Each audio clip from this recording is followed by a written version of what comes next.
My name is Waiyaki, and the fact that I'm telling you that has some significance later. And I am the first grandson of Dr. Waiyaki. I will be presenting a tribute on behalf of all the grandchildren.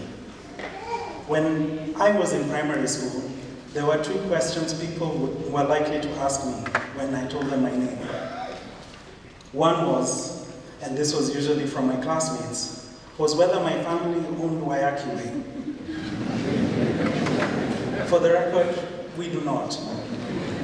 And the other was whether or not I was related to Dr. Waiyaki. I would tell them yes. He is my grandfather, and more often than not, they would smile knowingly and walk off.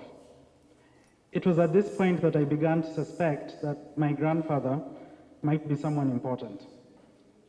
The second question would be asked throughout my life, and while occasionally it would be a bit annoying, such as when a history teacher in high school would gleefully point me out to a bunch of bored high schoolers and try to explain who my grandfather was.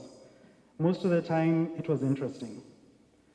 I don't recall any time that someone frowned when they asked me about him.